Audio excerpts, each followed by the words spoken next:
the magic of being in an independent bookshop like here, and the other world that it opens up to you, and the invitation to just live and breathe imagination is extraordinary. And I think that is a very strong feeling that you pick up in good independent bookshops.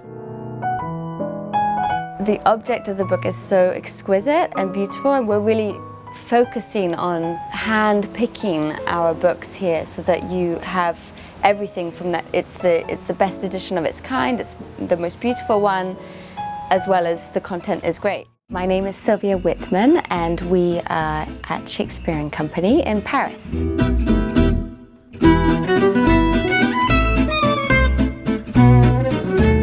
The history of Shakespeare and Company is fascinating. It started with a remarkable bookseller called Sylvia Beach.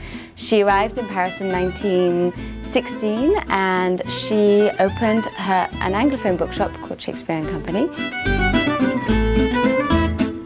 Her bookshop basically became a centre for Anglophone writers and a kind of exchange between French and Anglophone literature. And my father, George Whitman, who had already a bookshop in Boston, he came on the GI Bill, and he was in Paris in the late 40s. And he was here with all the kind of beatniks, all the beat poets, in particular Lawrence Ferlinghetti. And George found this incredible space.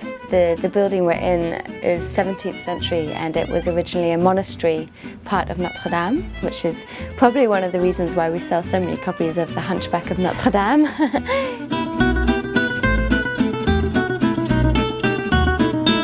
So we welcome aspiring writers. Most of them are aspiring writers and not yet writers, because most of them are in their early 20s. Most of them come to Paris as foreigners, and they don't have much money, and they want to live in this city, which is such a historically literary city. That really, for me, gives it such a soul, because to have young writers living above the bookshop, attempting to write, talking about their writing, and then downstairs selling books, it gives a very organic feel to the bookshop.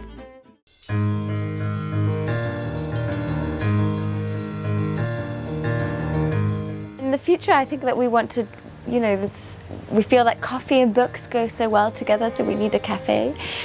We really want to have a kind of underground cinema. And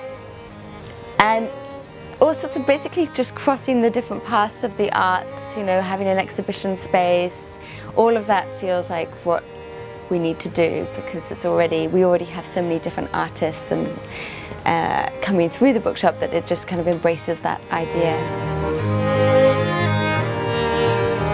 3 words to describe the bookshop would definitely be: number 1, bohemian; number 2, eccentric; and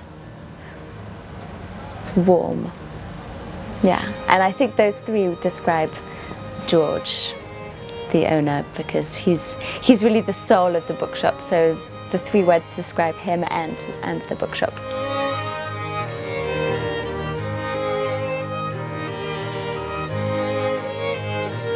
I like picking up the object. I like the weight of it. I like looking at the book cover. I like the sensation of opening a book, and it feels like, there are a lot of writers that have said that their library is their friends. They're surrounded by their friends, and I really feel that about the bookshop, and it feels that those books are your friends and your family as well.